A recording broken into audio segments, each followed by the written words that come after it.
샬롬, 2022년 5월 6일 금요일입니다. 기도하겠습니다.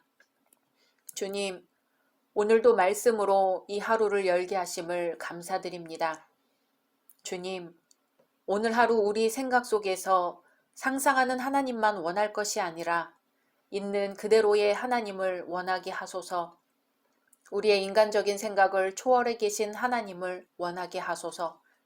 숨을 들이쉴 때마다 하나님의 영광을 들이쉬고 숨을 내쉴 때마다 하나님의 영광을 내쉬게 하소서.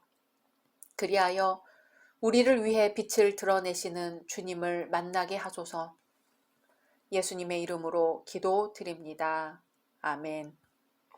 오늘의 말씀은 출애굽기 26장입니다. 너는 성막을 만들되 가늘게 꼰 배실과 청색, 자색, 홍색 실로 그룹을 정교하게 수놓은 10폭의 휘장을 만들지니 매 폭의 길이는 28규빗, 너비는 4규빗으로 각 폭의 장단을 갖게 하고 그 휘장 5폭을 서로 연결하며 다른 5폭도 서로 연결하고 그 휘장을 이을 끝폭가에 청색 고를 만들며 이어질 다른 끝폭가에도 그와 같이 하고 휘장 끝폭가에 고 쉰개를 달며 다른 휘장 끝폭가에도 고 쉰개를 달고 그 고들을 서로 마주보게 하고 금 갈고리 쉰개를 만들고 그 갈고리로 휘장을 연결하여 한 성막을 이룰지며 그 성막을 덮는 막 곧 휘장을 염소털로 만들되 11폭을 만들지며 각 폭의 길이는 30규빗, 너비는 4규빗으로 11폭의 길이를 갖게 하고 그 휘장 5폭을 서로 연결하며 또 6폭을 서로 연결하고 그 6째 폭 절반은 성막 전면에 접어 들이우고 휘장을 이을 끝폭가에 고 쉰개를 달며 다른 이을 끝폭가에도 고 쉰개를 달고 놋 갈고리 쉰개를 만들고 그 갈고리로 그 고를 꿰어 연결하여 한 막이 되게 하고 그 막 곧 휘장의 그 나머지 반폭은 성막 뒤에 늘어뜨리고 막 곧 휘장의 길이에 남은 것은 이쪽에 1규빗 저쪽에 1규빗씩 성막 좌우 양쪽에 덮어 늘어뜨리고 붉은 물들인 순양의 가죽으로 막의 덮개를 만들고 해달의 가죽으로 그 윗덮개를 만들지니라. 너는 조각목으로 성막을 위하여 널판을 만들어 세우되 각 판의 길이는 10규빗, 너비는 1규빗 반으로 하고 각 판에 2촉씩 내어 서로 연결하게 하되 너는 성막 널판을 다 그와 같이 하라. 너는 성막을 위하여 널판을 만들되 남쪽을 위하여 널판 20개를 만들고 20널판 아래에 은받침 40개를 만들지니 이쪽 널판 아래에도 그 2촉을 위하여 2받침을 만들고 저쪽 널판 아래에도 그 2촉을 위하여 2받침을 만들지며 성막 다른 쪽 곧 그 북쪽을 위하여도 널판 20개로 하고 은받침 40개를 이쪽 널판 아래에도 2받침 저쪽 널판 아래에도 2받침으로 하며 성막 뒤 곧 그 서쪽을 위하여는 널판 6개를 만들고 성막 뒤 2모퉁이 쪽을 위하여는 널판 2개를 만들되 아래에서부터 위까지 각기 2겹 두께로 하여 윗꼬리에 이르게 하고 2모퉁이 쪽을 다 그리하며 그 8널판에는 은받침이 16이니 이쪽 판 아래에도 2받침이요 저쪽 판 아래에도 2받침이니라. 너는 조각목으로 띠를 만들지니 성막 이쪽 널판을 위하여 5개요 성막 저쪽 널판을 위하여 5개요 성막 뒤 곧 서쪽 널판을 위하여 5개이며 널판 가운데에 있는 중간 띠는 이 끝에서 저 끝에 미치게 하고 그 널판들을 금으로 싸고 그 널판들의 띠를 꿰을 금고리를 만들고 그 띠를 금으로 싸라. 너는 산에서 보인 양식대로 성막을 세울지니라. 너는 청색, 자색, 홍색 실과 가늘게 꼬은 배실로 짜서 휘장을 만들고 그 위에 그룹들을 정교하게 수놓아서 금 갈고리를 네 기둥 위에 늘어뜨리되 그 네 기둥을 조각목으로 만들고 금으로 싸서 네 은 받침 위에 둘지며 그 휘장을 갈고리 아래에 늘어뜨린 후에 증거궤를 그 휘장 안에 들여 놓으라. 그 휘장이 너희를 위하여 성소와 지성소를 구분하리라. 너는 지성소에 있는 증거계 위에 속죄소를 두고 그 휘장 바깥 북쪽에 상을 놓고 남쪽에 등잔대를 놓아 상과 마주하게 할지며 청색 자색 홍색 실과 가늘게 꼰 배실로 수놓아 짜서 성막문을 위하여 휘장을 만들고 그 휘장 문을 위하여 기둥 5을 조각목으로 만들어 금으로 싸고 그 갈고리도 금으로 만들지며 또 그 기둥을 위하여 받침 5개를 노스로 부어 만들지니라. 아멘. 하나님은 애굽이라는 세상의 큰 세력 앞에서 멸망할 것처럼 빈약해 보였던 이스라엘을 부르셨습니다. 새로운 조직을 갖추게 하시고 하나님 나라를 표방하는 대표적인 군대로 훈련시키십니다. 세상 나라의 문화가 아니라 하나님 나라의 문화를 익히게 하시는데 그게 바로 율법과 성막입니다. 율법은 가나안에 세울 이스라엘 나라의 헌법이었습니다. 그러므로 시내산에서 헌법이 반포되었다는 것은 한 나라가 세워졌음을 상징하는 것이고 그 나라의 문화는 바로 이런 것이다 하는 것으로서 성막 제도를 보여줍니다. 율법과 성막은 이스라엘이라는 나라가 역사상에 구체적으로 한 형태를 이루고 등장하는 표징이라고 할 수 있습니다. 그 전에는 이스라엘이 한 나라를 세웠거나 세상에 독립된 한 국가로 인정받은 것은 아니었습니다. 하나의 민족으로서 한 단위의 공동체는 이루었을지라도 한 나라로서 세속 국가들과 같이 동등한 위치를 차지하지 못하였던 것입니다. 하지만 율법이 반포되고 성막이 세워짐으로써 이스라엘은 명실상부한 독립국가로서의 면모를 갖추게 되었습니다. 이스라엘은 출애굽의 과정을 지나면서 즉 유월절과 홍해 사건 이후에 율법이 주어지고 성막이 건설됨으로써 외형적으로 국가의 형태를 갖추게 된 것입니다.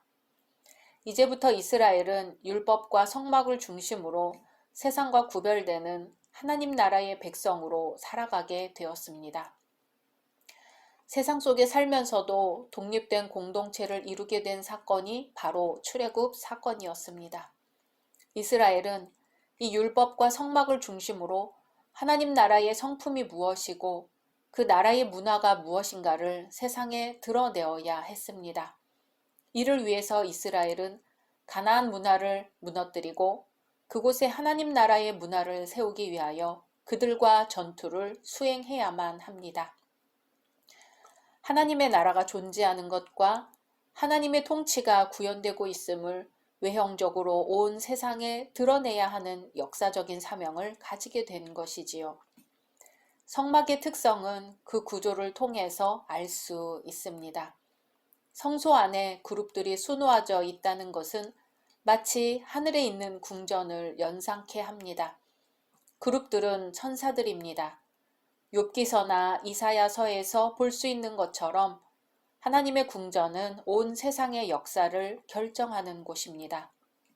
구속사와 세계사가 이 하나님의 어전 회의에서 결정되는 것처럼 이스라엘의 중심에 성막이 세워졌다는 것은 이스라엘의 모든 역사가 이곳에서 결정되고 경영되는 사실을 보여주고 있습니다. 성막의 구조에서 특이한 것은 성소와 언약궤가 있는 지성소를 휘장으로 구별하고 있다는 점입니다. 이 휘장은 아무나 하나님 앞에 나아갈 수 없다는 장애물로 설치되었습니다.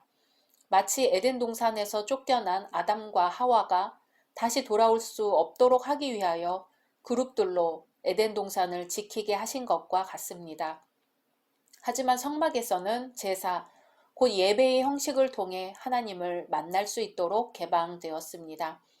비록 제사장이라는 중보자를 통해 하나님과 백성이 만나는 것이라 할지라도 언제든지 백성은 왕이신 하나님을 찾아가 경배할 수 있는 길이 열려 있습니다. 또한 제사장은 백성의 중보자로서 하나님 앞에 나아가 백성을 위해 간구할 수 있었습니다. 하나님은 율법이나 성막과 같은 제도를 왜 만드셨을까요? 하나님께서 이런 제도를 세우신 것은 인생 본연의 목표를 이루기 위한 방편으로 주신 것이지 그 제도 자체가 인생의 궁극적인 완성을 가져다 주는 것은 아닙니다. 어디까지나 하나님의 나라를 세우고 드러내는 일에 그 목적이 있습니다. 율법이나 성막 중심의 삶이 곧 구원에 이르게 하는 것이 아니고 이미 구원받은 하나님의 백성이기 때문에 그 백성답게 살아가도록 하기 위해 그것들을 주신 것입니다. 율법을 통하여 하나님의 백성답게 자신을 감찰하고 항상 성막을 중심으로 하나님을 의지하며 살아감으로써 이 땅에서의 인생의 본분을 드러내는 은혜의 방편으로 주신 것입니다. 지금까지 애굽의 종이었던 이스라엘은 이미 짜여진 프로그램 속에서 살아왔을 뿐입니다. 그러나 이제 자유인이 되었다는 것은 각 개인이 자기의 이성을 발휘하고 자기 능력을 사용하여 가장 자기답게 살아갈 수 있게 되었다는 점에서 큰 의미를 부여할 수 있습니다. 종 되었던 위치에서 자유인이 되었다는 것은 자기 생명의 가치를 완전하게 발휘할 수 있게 되었다는 뜻입니다. 애굽에서는 인격이 말살된 상태에서 사회 구성에 필요한 하나의 부속품으로 한평생 살다가 죽을 뿐이었지요. 바로가 설계한 프로그램대로 움직이는 종에 불과했어요. 그러나 이제 출애굽하여 더 이상 누군가의 설계대로 움직이는 종의 모습이 아니라 하나님이 창조하신 그대로 인간 본연의 가치를 온전히 발휘하게 된 것입니다. 그것이 바로 하나님께서 성막 제도를 통해 인간이 인간되기를 원하신 것이지요. 성막 이야기를 조금 더 해볼까요? 성막의 형체를 이룬 널판이 각기 연결될 수 있었던 것은 촉 때문이었습니다. 또한 20개의 널판이 은받침 위에 견고히 설 수 있었던 것도 널판 밑에 달린 촉 때문이었습니다. 히브리어 원어로 손이라는 뜻을 가진 이 촉은 그 뜻이 말해주듯이 연합과 붙들매의 중요성을 깨우치고 있습니다. 이 촉은 성도의 연합이 온전한 교회를 이루는데 얼마나 중요한지를 가르치고 있습니다. 또한 이 촉은 우리가 믿음의 손으로 구세주를 붙잡아야 하며 그분 위에 소망을 두어야 함을 강조하고 있습니다. 그리고 우리가 기억해야 할 사항은 성막의 널판이 은받침 위에 단순히 얹혀 있었다는 것이 아니라 촉을 받고 서 있었다는 사실입니다. 그렇지 않았다면 그 널판들은 쓰러지고 말았을 것입니다. 마찬가지로 우리도 예수 그리스도 위에 단순히 얹혀 있어서는 안 되며 그분 안에 뿌리를 받고 서야만 합니다.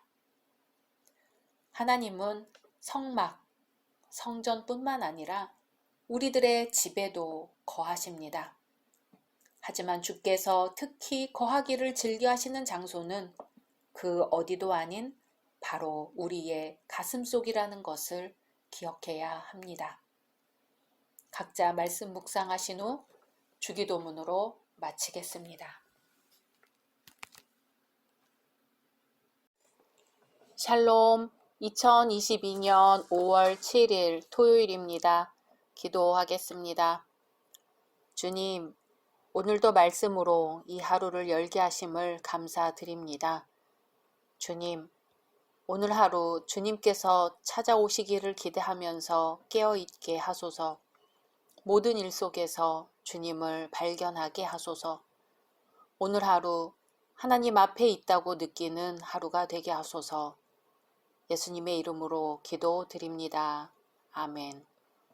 오늘의 말씀은 출애굽기 27장입니다.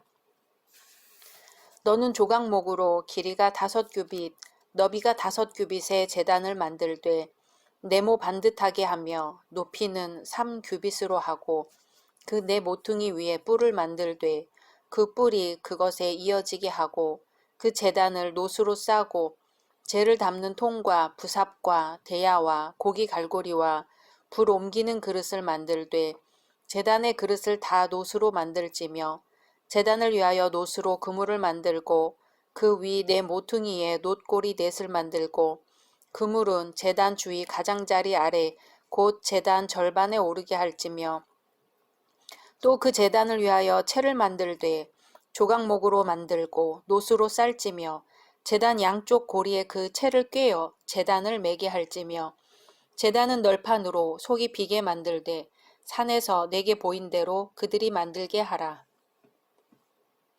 너는 성막의 뜰을 만들지니 남쪽을 향하여 뜰 남쪽에 너비가 100규빗의 세마포 휘장을 쳐서 그 한쪽을 당하게 할지니 그 기둥이 수물이며 그 받침 수물은 놋으로 하고 그 기둥의 갈고리와 가름대는 은으로 할지며 그 북쪽에도 너비가 100규빗의 포장을 치되 그 기둥이 수물이며 그 기둥의 받침 수물은 놋으로 하고 그 기둥의 갈고리와 가름대는 은으로 할지며 뜰의 옆 곧 서쪽에 너비 50규빗의 포장을 치되 그 기둥이 열이요 받침이 열이며 동쪽을 향하여 뜰 동쪽의 너비도 50규빗이 될지며 문 이쪽을 위하여 포장이 15규빗이며 그 기둥이 셋이요 받침이 셋이요 문 저쪽을 위하여도 포장이 15규빗이며 그 기둥이 셋이요 받침이 셋이며 뜰 문을 위하여는 청색 자색 홍색 실과 가늘게 꼰 배실로 수 놓아 짠 20규빗의 휘장이 있게 할지니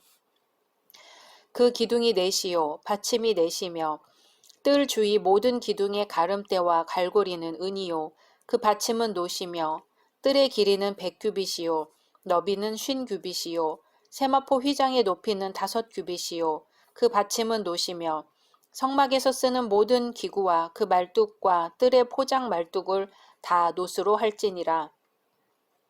너는 또 이스라엘 자손에게 명령하여 감나무로 짠 순수한 기름을 등불을 위하여 네게로 가져오게 하고 끊이지 않게 등불을 켜되 아론과 그의 아들들로 회막 안 증거궤 앞 휘장 밖에서 저녁부터 아침까지 항상 여호와 앞에 그 등불을 보살피게 하라. 이는 이스라엘 자손이 대대로 지킬 규례이니라. 아멘. 회막 안에서 제일 큰 기구인 번제단은 하나님께 예물을 드리는 곳으로서 하나님의 제물이 상달되어지는 곳입니다. 오늘 말씀은 단의 크기를 장이 5규빗, 광이 5규빗, 고는 3규빗으로 하라고 지시하고 있습니다. 여기서 규빗은 대략 팔꿈치에서 손가락 중지 끝까지의 길이로 약 45.6cm를 가리킵니다. 번제단이 성소 앞에 있으므로 성소를 통해 하나님의 용서를 받고자 하는 사람은 반드시 번제단에서 희생을 드렸습니다. 이 예식은 아주 복잡하였습니다. 그러나 오늘날 성도들은 복잡한 절차 없이 용서를 값없이 받습니다. 예수 그리스도께서 인류를 위하여 심판을 당하심으로써 하나님과 교제할 수 있는 길을 열어 놓으셨기 때문입니다. 번제단의 네 모퉁이 위에는 뿔을 만듭니다. 뿔은 하늘로 솟아 있어서 하나님의 권능과 힘을 상징합니다. 번제단에는 제물의 고기를 태우고 남은 재를 담는 통, 그것을 치우는 부삽, 제물의 피를 뿌리는 데 사용한 대약, 고기를 뒤집는 데 사용한 갈고리와 불을 옮기는 그릇이 부속되어 있었습니다. 재료는 모두 놋이었습니다. 8절 산에서 내게 보인 대로 그들이 만들게 하라. 아멘. 하나님은 지시하신 대로 만들게 하십니다. 또 성막의 뜰을 만들고 뜰에는 제단 외에도 물두멍이 있었습니다. 제사장들은 제단이나 성막에서의 직무 수행을 위하여 이곳에서 손과 발을 씻었습니다. 20절과 21절에서는 감나무로 짠 순수한 기름으로 등불을 위하여 가져오게 하여 끊이지 않게 등불을 켜라고 하십니다. 감나무로 짰다는 것은 두들긴 순결한 올리브 기름입니다. 번역은 짰다고 되어 있지만 손으로 두들겨서 올리브 기름을 짜는 것을 가리킵니다. 하나님께서는 손으로 직접 짜서 바치도록 지시하십니다. 이 기름은 매우 깨끗해서 탈 때에도 그름이 나지 않습니다.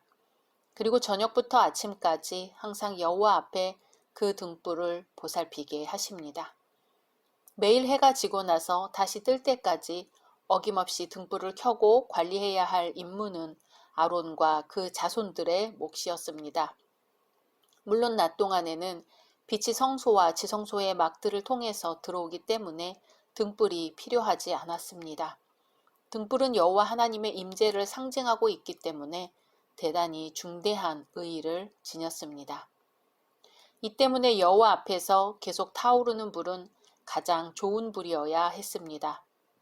등불을 보살피게 하라는 것은 아론과 그 아들들이 성소의 등불을 매일매일 정한 시간에 켜고 끄는 것을 책임져야 하는 것입니다. 등불은 교회가 계속하여 복음의 빛을 세상에 비추어야 함을 상징합니다. 또한 성도는 등대처럼 세상의 절망과 탄식과 고통에 희망의 빛을 비추어야 합니다. 제단 앞에 서는 우리의 마음은 어때야 할까요? 하나님 앞에 제단을 쌓는다는 말은 하나님의 권위와 통치를 인정하는 것이지요. 또한 그 말씀에 대해 순종하고 헌신한다는 의미입니다. 아브라함의 신앙 인격이 위대한 까닭은 그가 하나님 앞에 바로 서기 위해 가는 곳마다 제단을 쌓았기 때문입니다. 또한 특별히 자신의 아들을 제물로 삼아 제단 앞에 나아가기까지 하나님의 주권을 인정하고 헌신과 순종을 아끼지 않았기 때문입니다. 제사를 종교의식의 주요 절차로 삼았던 고대 동방에서 제단처럼 중요한 성물은 없었습니다. 그러나 이방 종교의 제의는 대부분 비인격적이고 반도덕적인 행사로서 신에게 아부하여 복을 빌거나 인간의 쾌락을 위한 문화적 행사 차원에서 진행되었습니다. 이에 반해 이스라엘 여호와 종교의 제사는 순전히 하나님의 계획과 방법에 따라 마련된 것입니다. 거룩한 하나님께 자신을 드리는 헌신과 순종의 표시이며 깨끗하지 못한 인간이 하나님 앞에 나아갈 수 있는 유일한 방법이었습니다. 이방 제의와는 전혀 성격이 다른 거지요. 구약 제사제도의 궁극적인 지향점은 예수 그리스도입니다. 예수님은 제단 앞에 나오는 인간에게 우선적으로 회개와 화목이 필요하다고 말씀하셨습니다. 인간과의 조화를 이루지 못한 자는 하나님과 교제할 수 없다는 사실입니다.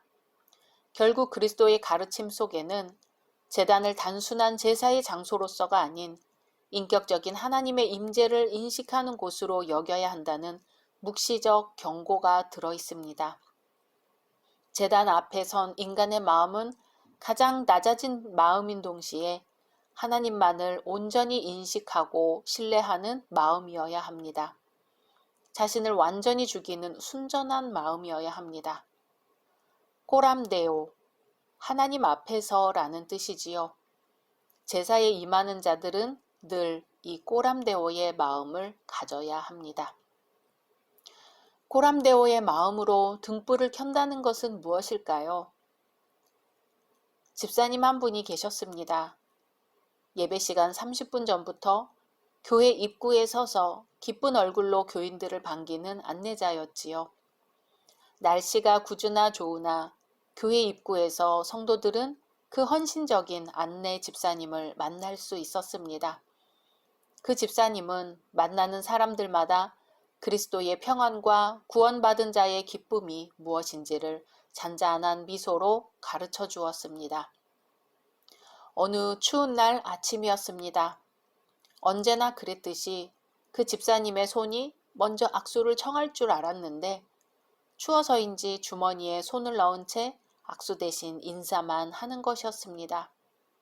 나중에 알고 보니 그 집사님은 그때 추워서 악수를 청하지 않은 게 아니라 중증암으로 팔의 기능을 상실해 가고 있었습니다. 하지만 그것을 내색하지 않고 꾸준히 안내 역할을 감당했던 것이었죠. 나중에서야 집사님이 뼈저린 투병 생활을 했다는 것을 알게 되었습니다. 그 후 집사님은 영영 이 땅을 떠났지요. 하지만 그 집사님은 천국 문 앞에 서서 그 문으로 들어오는 성도들의 두 손을 잡고 할렐루야로 반가이 인사하고 계실 것만 같습니다. 오늘 하루 코람데오, 하나님 앞에 선 마음으로 등불을 켜시기를 소망합니다. 우리는 각자 자리에서 하나님 앞에 있는 마음으로 우리가 켤 수 있는 등불로 주변을 환하게 비출 수 있습니다. 각자 말씀 묵상하신 후 주기도문으로 마치겠습니다.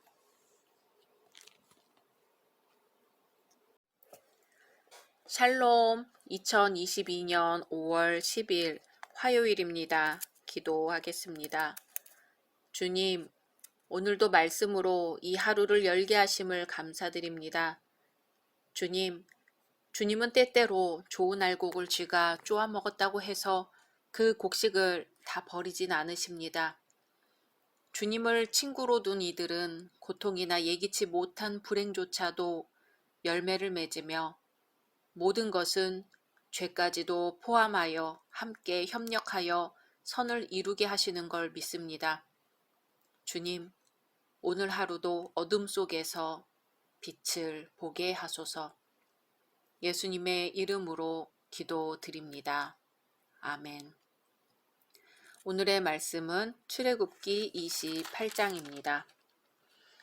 너는 이스라엘 자손 중 네 형 아론과 그의 아들들 곧 아론과 아론의 아들들 나답과 아비후와 엘르아살과 이다마를 그와 함께 네게로 나오게 하여 나를 섬기는 제사장 직분을 행하게 하되 네 형 아론을 위하여 거룩한 옷을 지어 영화롭고 아름답게 할지니 너는 무릇 마음에 지혜 있는 모든 자 곧 내가 지혜로운 영으로 채운 자들에게 말하여 아론의 옷을 지어 그를 거룩하게 하여 내게 제사장 직분을 행하게 하라. 그들이 지을 옷은 이러하니 곧 흉패와 에봇과 겉옷과 반포 속옷과 관과 띠라. 그들이 네 형 아론과 그 아들들을 위하여 거룩한 옷을 지어 아론이 내게 제사장 직분을 행하게 하라. 그들이 쓸 것은 금실과 청색 자색 홍색 실과 가늘게 꼰 배실이니라.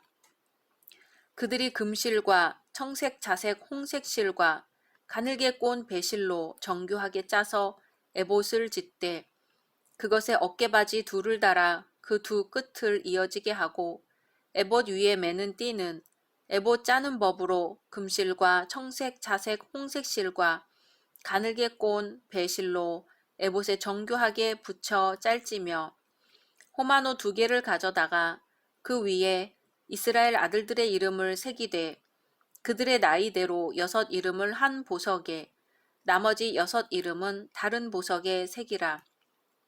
보석을 새기는 자가 도장에 새김같이 너는 이스라엘 아들들의 이름을 그 두 보석에 새겨 금태에 물리고 그 두 보석을 에봇의 두 어깨바지에 붙여 이스라엘 아들들의 기념 보석을 삼되 아론이 여호와 앞에서 그들의 이름을 그 두 어깨에 메워서 기념이 되게 할지며 너는 금으로 태를 만들고 순금으로 노끈처럼 두 사슬을 닦고 그 따은 사슬을 그 태에 달지니라.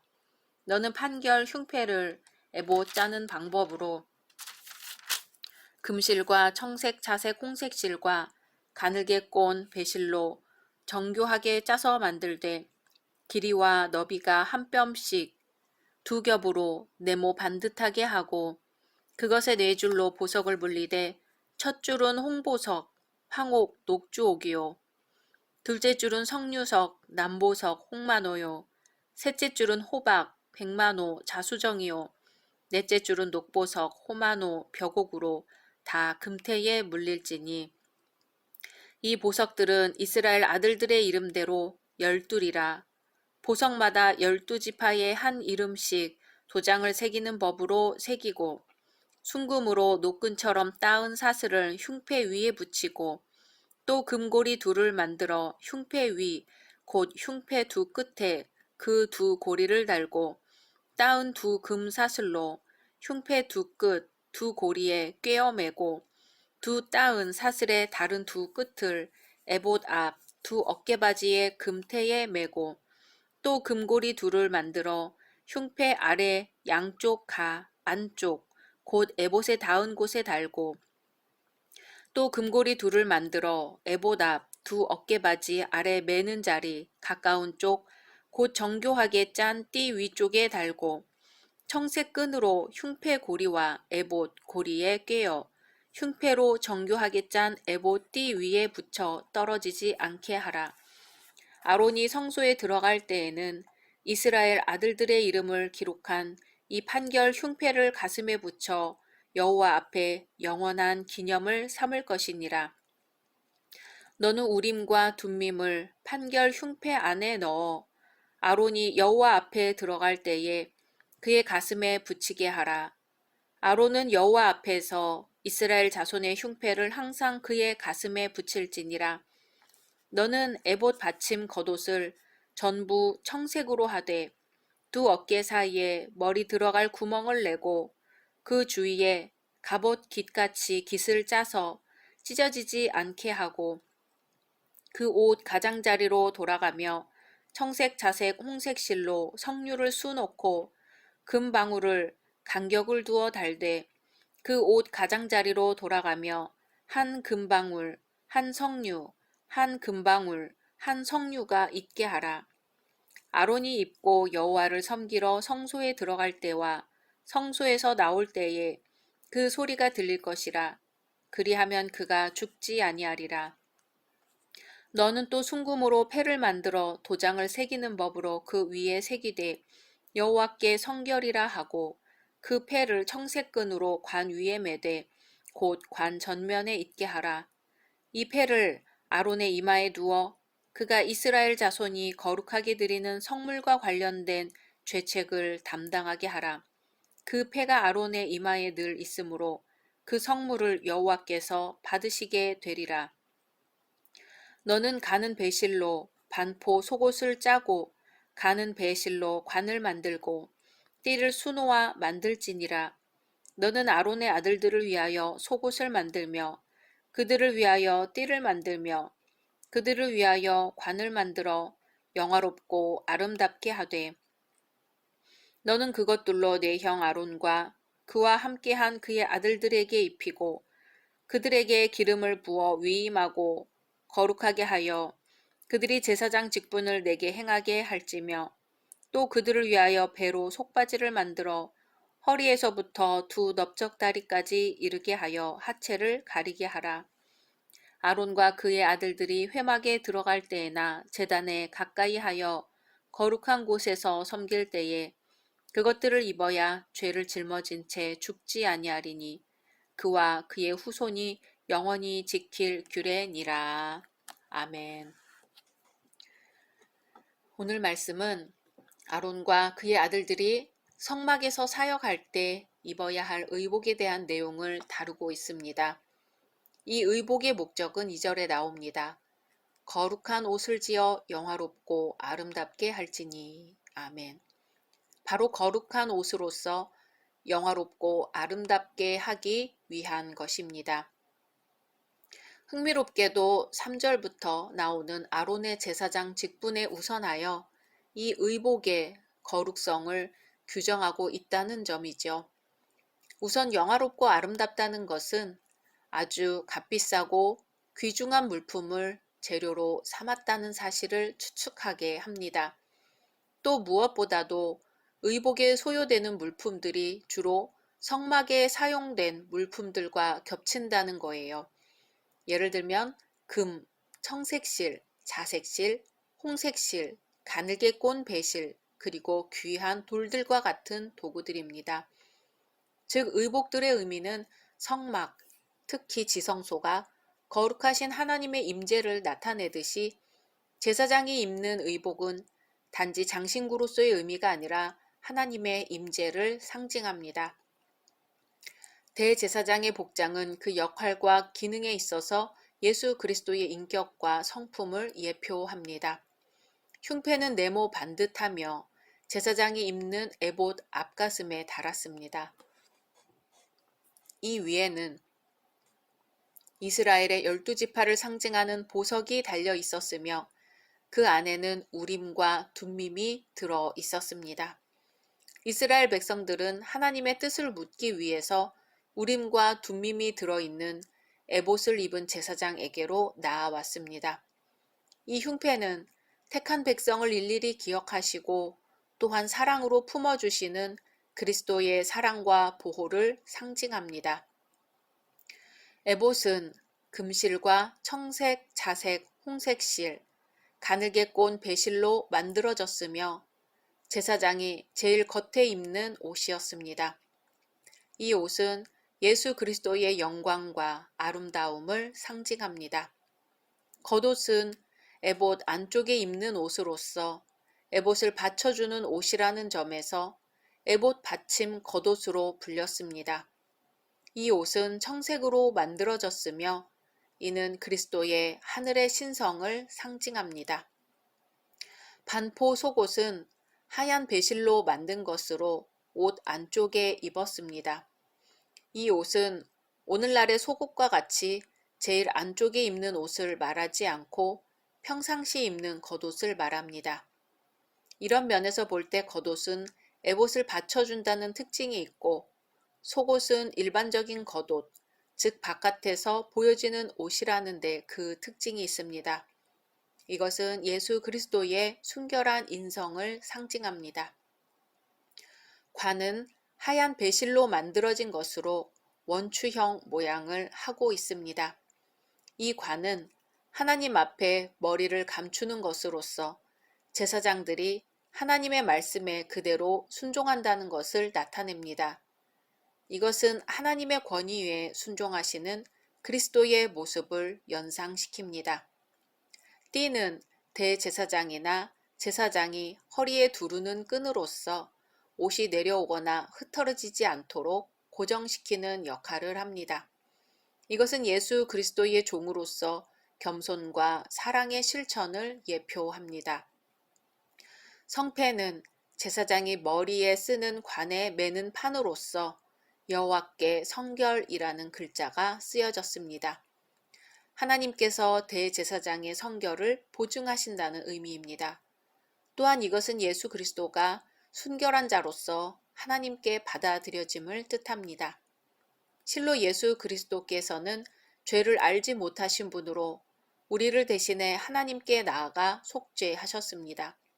한편 제사장의 복장은 대제사장의 복장에 준해서 만들어진 것으로 보입니다. 대제사장의 의복 가운데는 가슴에 부착하는 흉패가 있었습니다. 이 흉패는 재판과 중요 결정에 사용된 우림과 둠밈이 들어있다는 점에서 판결 흉패라 불려지기도 했습니다. 이 흉패에는 이스라엘 12지파의 이름이 각각 새겨져 있는 12개의 보석이 달려 있습니다. 여기서 가슴은 심장, 마음의 중심, 사랑 등을 의미하는 곳이지요. 그래서 12개의 보석이 가슴에 달려 있다는 것은 곧 이스라엘 12지파가 하나님께로부터 사랑과 귀히 여김을 받아 구원과 평안을 누리게 됨을 의미합니다. 그리고 대제사장이 하나님 앞에서 사랑으로 이스라엘 백성을 하나님께로 인도하는 것을 의미하기도 합니다. 이것은 우리의 영원한 대제사장이신 예수님께서 주님의 사랑으로 우리를 하나님 앞으로 인도하시는 은혜를 상징합니다. 성경에 기록된 고대의 숱한 의문점들 가운데 하나가 우림과 둠밈의 정체입니다. 고고학 역시 이 부분에 대해 무슨 재질로 만들어졌으며 어떠한 방식에 의해 쓰여졌는지 구체적인 자료를 제공하지 못합니다. 다만 매끈한 돌이나 금속으로 만든 주사위 모양 같지 않았을까 추측합니다. 그럼에도 불구하고 용도는 명확합니다. 그것은 구약시대의 초창기에 하나님께서 당신의 뜻을 나타내는 일종의 제비도구로 사용되었습니다. 이것들은 대제사장의 흉패 안에 넣어져 보관되다가 국가의 중대사를 결정지을 때 제비 뽑는 형식으로 뽑아 문제를 판결짓는 역할을 했던 것입니다. 우림은 빛을 뜻하고 둠밈은 완전함을 뜻합니다. 이 물건은 하나님의 완전한 뜻에 의해 비추어진다는 의미를 지닌 결정기구였습니다. 인간의 모든 시각과 판단은 하나님의 선하신 뜻에 따라 결정해야 함을 뜻합니다. 우리 성도들은 그리스도로 말미암아 모두가 제사장의 직분이 되었습니다. 그러므로 모든 그리스도인의 삶이 하나님을 섬기는 삶이 되어야 합니다. 그렇다면 그리스도인에게 의복 규정은 삶에 있어서 어떠한 의미를 지니는 걸까요? 우리가 어떠한 옷을 입어 하나님의 거룩하심을 증거할 수 있을까요? 요즘은 개성을 강조하는 시대입니다. 과감하고 독창적으로 자기 미를 표현하지요. 하지만 사람들의 옷차림을 관심 있게 지켜보면 각기 다양한 듯 하면서도 몇몇 유형으로 묶여지는 공통 디자인이 있습니다. 결국 몇몇 디자이너의 머릿속에서 나온 생각이 의류 회사를 통해 반영되어 시중에 진열되고 그 옷들 중에서 소비자들은 제한된 선택을 하게 되는 것이지요. 그러므로 사람들이 입고 다니는 옷은 의상 디자이너들의 의도를 표현해 주는 것이라고 할 수 있습니다. 우리는 다른 사람들의 간섭을 받기 싫어하고 자기 주관대로 살고 싶어 하며 얽매이기를 싫어하지만 결국은 사회 각 분야의 아이디어 제공자들에 의해 은연중 행동이 지배되고 있습니다. 우리 그리스도인은 가장 영화롭고 아름다운 옷을 우리에게 주신 하나님을 기억해야 합니다. 우리의 옷은 성경 말씀대로 지어져야 합니다. 하나님의 말씀이 우리 삶 깊숙이 배어들어 우리의 모습을 보고 하나님을 느낄 수 있도록 정직하고 정의롭고 사랑이 넘치는 삶으로 옷 입어야 합니다. 로마서 13장 14절의 말씀입니다. 오직 주 예수 그리스도로 옷 입고 정욕을 위하여 육신의 일을 도모하지 말라. 아멘. 각자 말씀 묵상하신 후 주기도문으로 마치겠습니다.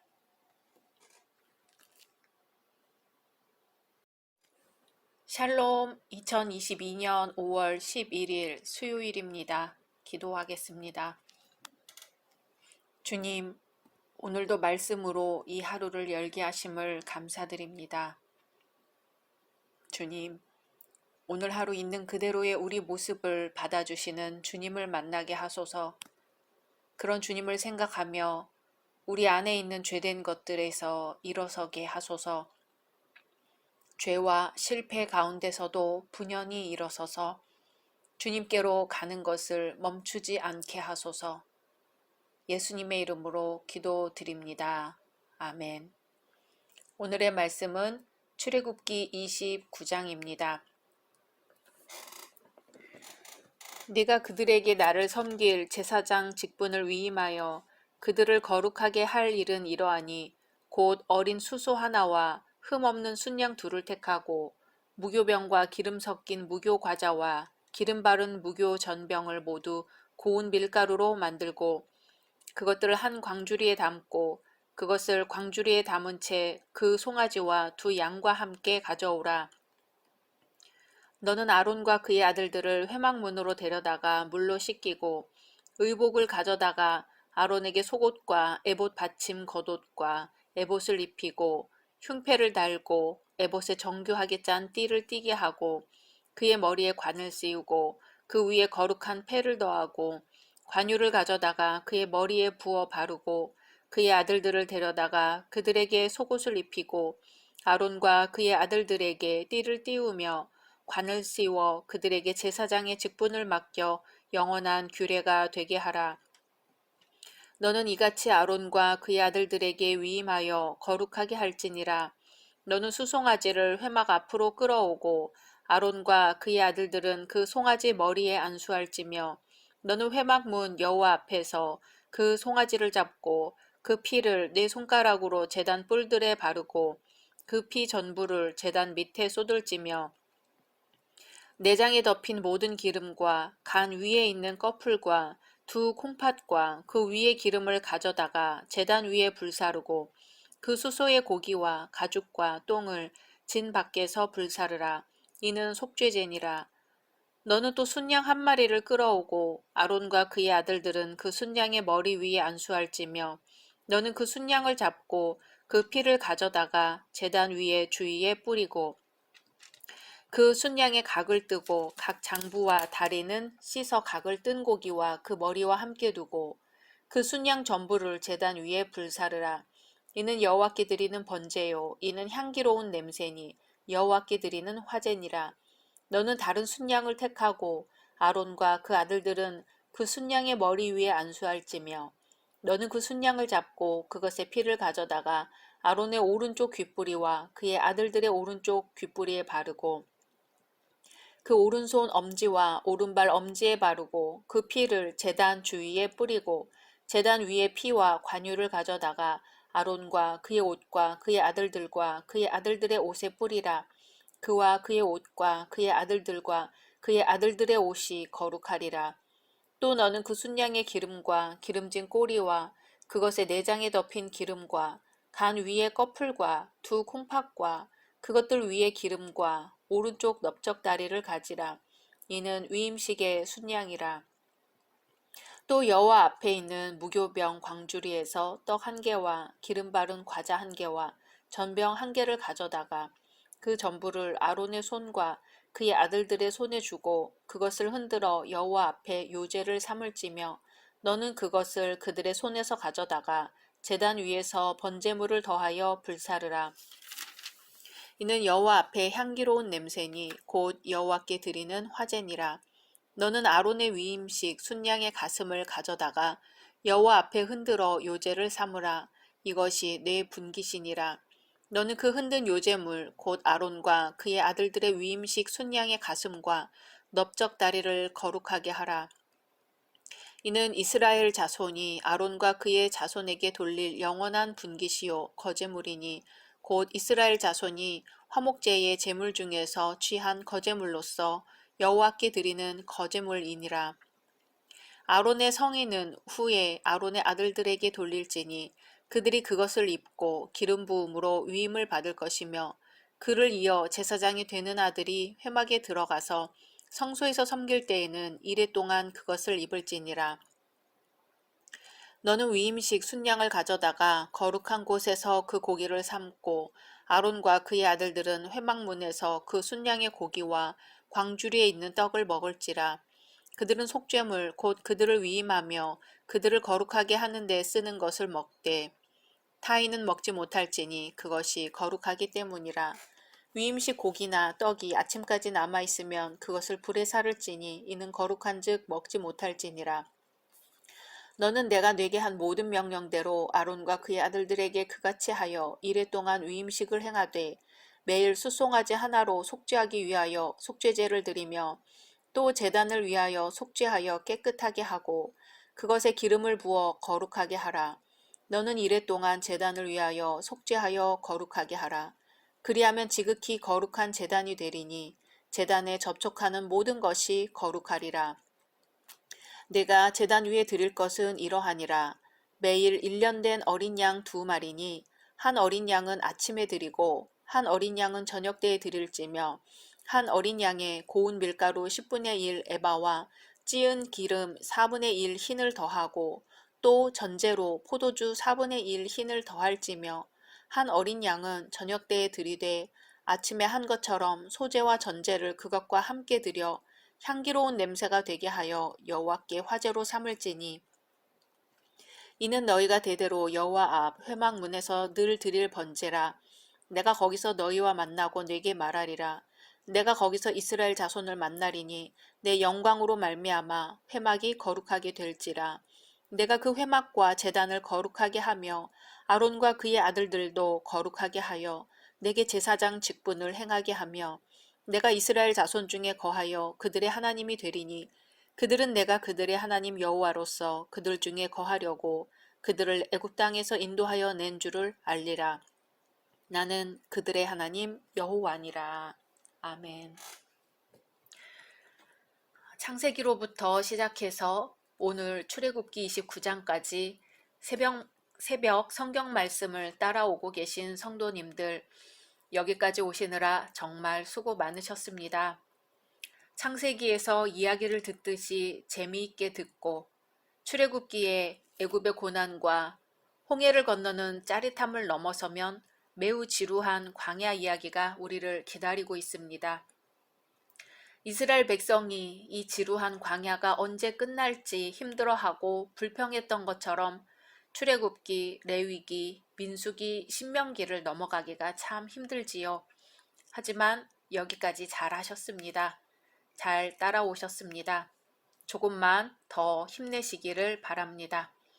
광야에서 뜻밖의 곳에서 물이 솟듯이, 광야에서 뜻하지 않게 만나와 메추라기를 만나듯이 생명의 말씀을 만나실 것입니다. 그리고 말씀 듣기 전에 10분을 기도하시던지, 말씀 들은 후에 10분을 기도하시던지 꼭 하나님과 깊이 대화하시는 시간을 가지시길 바랍니다. 자, 이제 출애굽기 29장 들어가 보겠습니다. 성막은 첫째, 예수 그리스도와 그의 사역을 예표하며, 둘째, 그리스도의 몸이자 하나님의 집인 교회를 예표하며, 셋째, 영원한 하나님의 나라에 대한 종말론적 단계를 예표하는 요소입니다. 성전은 성막을 계승한 것이지요. 하지만 예수님은 성막을 초월한 분이십니다. 히브리서 8장 2절에 이 장막은 주께서 베푸신 것이요 사람이 한 것이 아니니라는 말씀과 같이 예수께서 대제사장으로 섬기신 참 장막은 예전의 성막보다 월등한 것입니다. 이런 점에서 지상의 성소였던 성막은 천국 성소의 그림자이며 모방에 불과합니다. 그러나 성막은 그리스도 예수께서 친히 모퉁이 돌이 되어 함께 지어져가는 교회를 예표한다는 점에서, 그리고 하나님의 영원한 거처인 천국의 성소를 예표한다는 점에서 고유한 의미가 있습니다. 오늘 말씀에 나온 제사장 위임식의 특징은 기름 부음을 받는다는 점에서 찾을 수 있습니다. 제사장의 직무를 수행할 수 있는 권리와 의무의 영속성을 확립합니다. 이렇게 함으로써 아론의 계열만이 제사장으로서의 직무를 수행하게 되는 것입니다. 이것은 이스라엘 백성이 자기들의 소견에 따라 사사로이 하나님께 제사 드리는 부작용을 미연에 방지할 뿐만 아니라 제사장의 고유한 업무를 규정함으로써 하나님께 드리는 제사를 거룩하게 합니다. 제사장 직분을 위임받은 자들이 희생 제물이 될 수송아지의 머리에 안수하는 의식은 그들의 죄를 대속하기 위한 예비적인 절차였습니다. 이 의식은 성막에서 거행되었으며 그때 여호와께서 그들에게 오셔서 그들을 만나주시고 제사장으로서의 권위를 부여하십니다. 하나님께서 지정하신 회막문에서 의복을 입고 기름 부음을 받고 속죄를 위한 안수와 제물을 온전하게 태우고 그 피를 아론과 의복 그리고 그 아들들에게 뿌리는 위임식의 절차는 철저하게 여호와 앞에서 행하여졌습니다. 여호와께서 그 자리에 임재해 계신다는 것이지요. 속죄제나 위임식에 드려지는 제물과 마찬가지로 하루에 2차례씩 제단 위에 드리는 제물 역시 여호와의 임재와 밀접한 관련이 있습니다.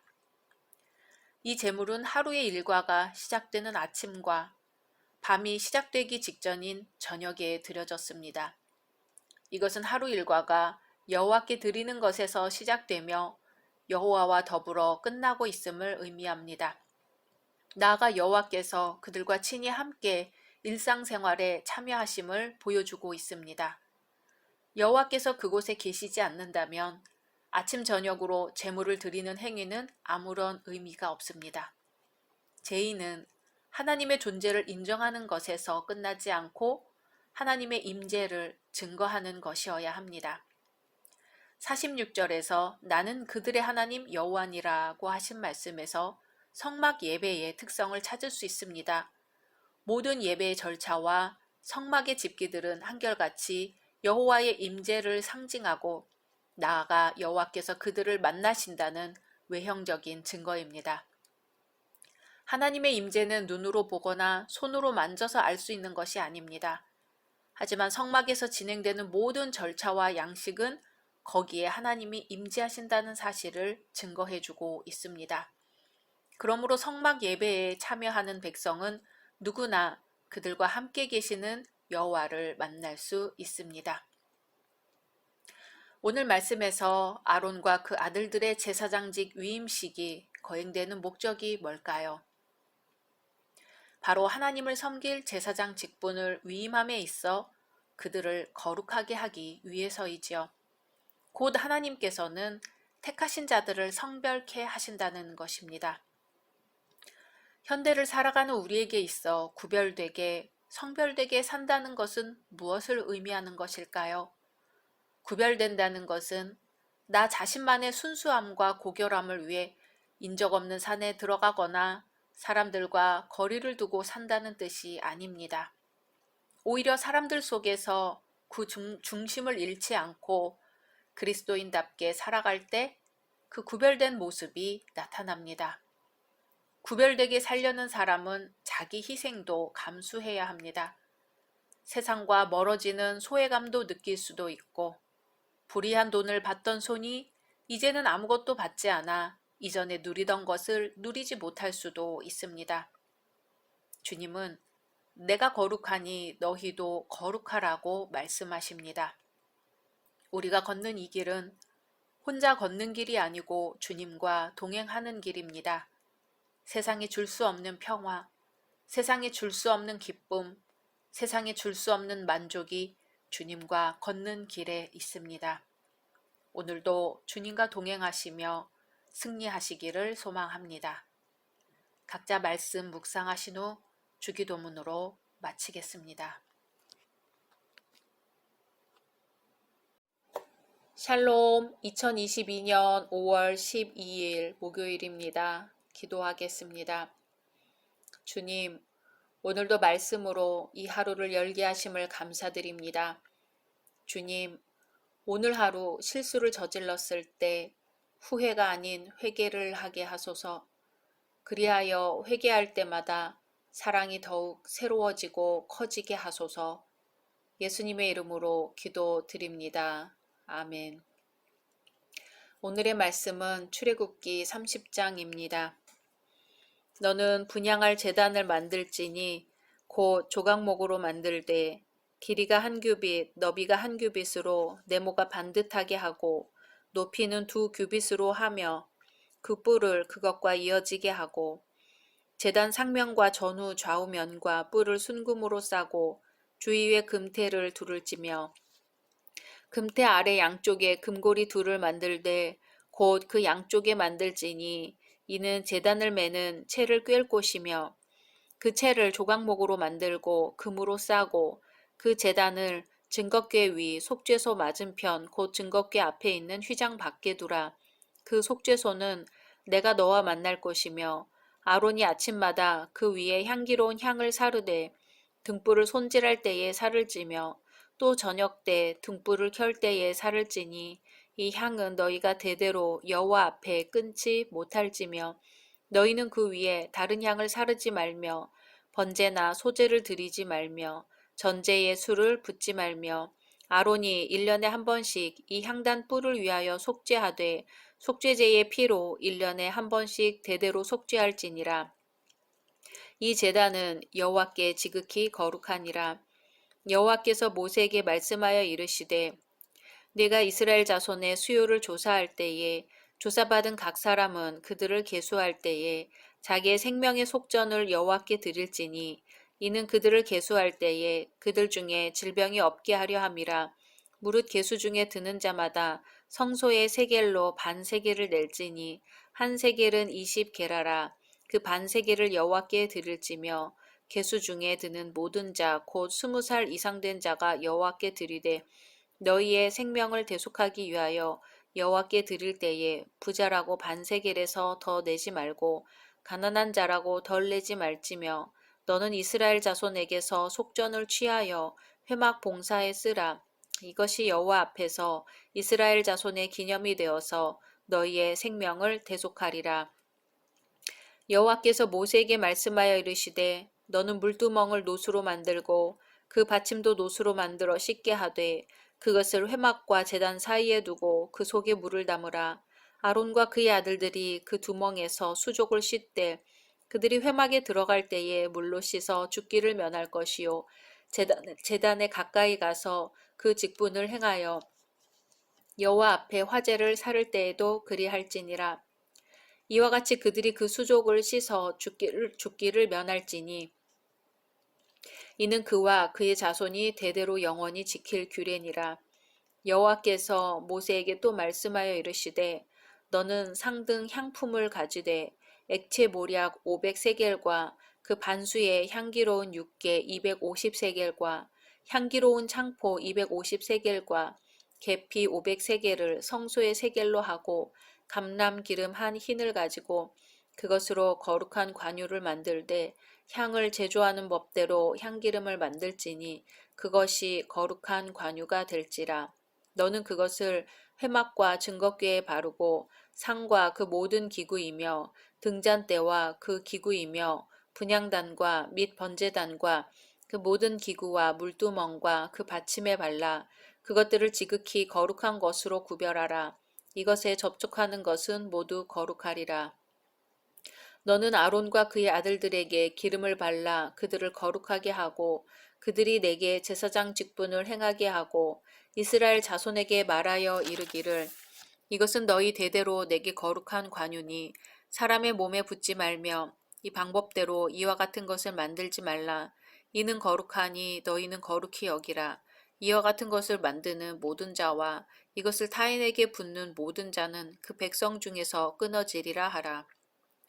여호와께서 모세에게 이르시되 너는 소합향과 나감향과 풍자향의 향품을 가져다가 그 향품을 유향에 섞되 각기 같은 분량으로 하고 그것으로 향을 만들되 향 만드는 법대로 만들고 그것에 소금을 쳐서 성결하게 하고 그 향 얼마를 곱게 찌어 내가 너와 만날 회막 안 증거궤 앞에 두라.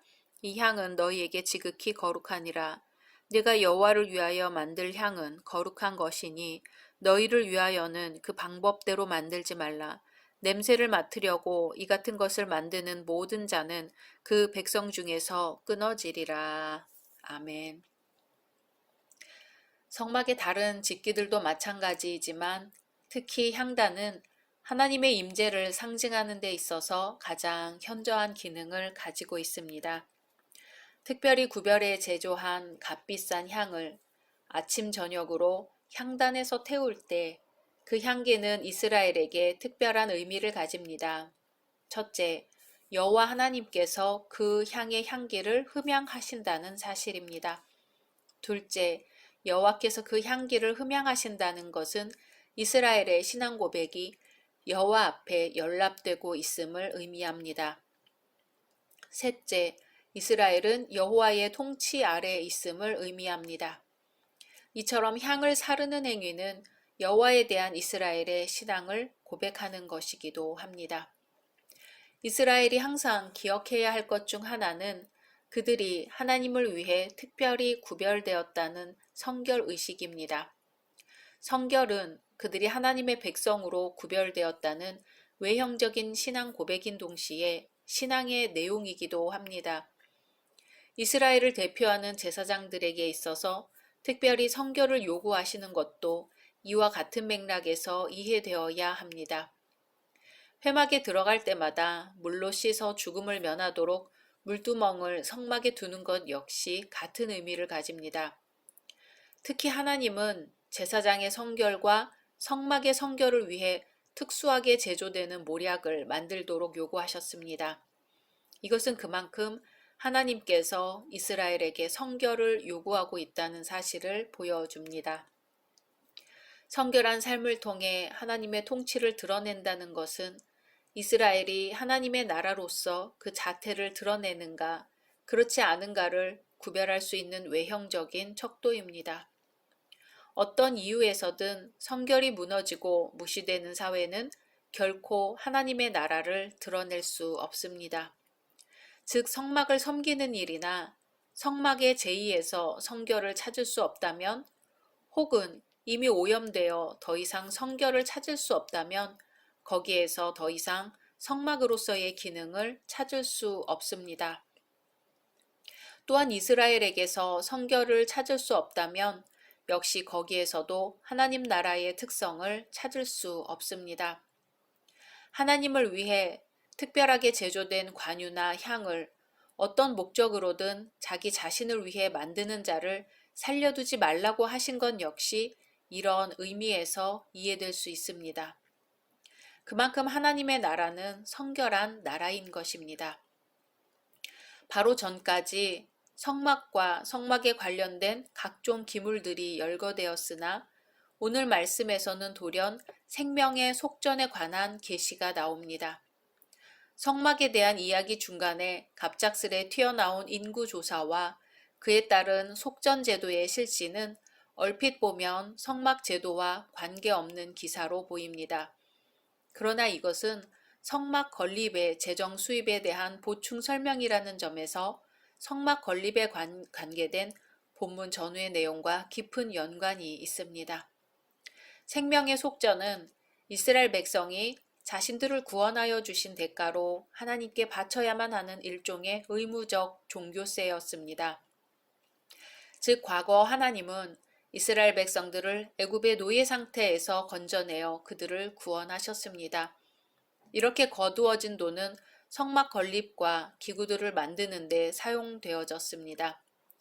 한편 이러한 속전은 성소의 세겔대로 반세겔을 드려야 했으며 이를 시행함에 있어서 20세 이상의 모든 이에게 적용되었습니다. 이는 하나님 앞에서 빈부 귀천의 차이가 있을 수 없으며 모든 백성이 성막 건축에 참여함으로써 언약 백성이라는 자의식을 갖도록 하기 위함입니다. 또한 백성 한 사람 한 사람이 하나님과 교제하며 헌신한다는 의식을 고취시키기 위해서였습니다. 이처럼 참된 헌금은 첫째, 하나님을 영화롭고 기쁘게 해드리며 둘째, 바치는 자의 신앙적 성숙을 가져오게 합니다. 셋째, 온 공동체가 영적으로 더욱 풍성한 은혜를 체험하며 하나님 나라 건설에 박차를 가할 수 있게도 합니다. 신자와 불신자를 가늠하는 가장 두드러진 기준 중에 하나는 기도입니다. 하나님께 기도하지 않는 사람은 성도라 할 수 없습니다. 적어도 하나님께서 역사의 주인이심을 믿는 자라면 누구나 쉬지 않고 기도해야 합니다. 오늘 말씀에서 보듯이 이스라엘의 신앙 중심지였던 성막 안 성소에는 언제나 향이 타오르고 있었습니다. 하나님의 명령에 따라 제사장은 아침 저녁으로 계속해서 향을 피웠습니다. 이 향은 영적으로 성도들의 정성 어린 기도를 상징합니다. 향 피우는 일을 담당했던 제사장들은 마치 온 하나님께 마음을 다하여 기도하듯이 거룩한 향을 피웠습니다. 끊임없이 계속되어야 했던 향 피우는 일은 우리 성도들의 기도가 쉬지 않고 계속되어야 한다는 사실을 상징적으로 보여줍니다. 흔히 기도는 영혼의 호흡이라고 합니다. 날마다 우리 영혼의 창을 열어놓고 신령한 공기를 마시며 하나님과 격이 없는 대화의 기도를 할 수 있습니다. 이 기도는 하나님의 뜻을 따라 기도해야 합니다. 하나님께서는 날마다 향을 피우되 하나님이 제시한 방법으로 만들지 않은 다른 향은 사르지 말라고 하셨습니다. 하나님의 방법대로 만들지 않은 향은 거룩한 향로에 피워질 수 없었습니다. 이것은 우리들이 하나님의 뜻을 무시한 채 육체의 정욕을 따라서 기도해서는 안 된다는 사실을 보여줍니다. 그리고 기도는 그리스도를 의지하여 기도해야 합니다. 향이 타오를 때 향단에는 뿔이 있었습니다. 보통 뿔은 힘 또는 능력을 상징합니다. 이러한 뿔은 희생 제물의 피로 씻음을 받아야 했습니다. 그렇게 할 때 마침내 그 뿔과 향단이 하나님께 드려질 수 있도록 거룩히 구별되는 것입니다. 기도는 성도를 성도답게 하며 성도의 영혼을 건강하게 합니다. 또 성도에게만 허락된 특권입니다. 성도의 진실한 기도는 하나님의 마음을 움직여 반드시 응답을 얻습니다. 오늘 하루 하나님께서 기뻐 받으시는 향기로운 향, 주님께서 원하시는 향, 그리스도를 의지해 피우는 향을 거룩한 향로에 피우시기를 소망합니다. 각자 말씀 묵상하신 후 주기도문으로 마치겠습니다.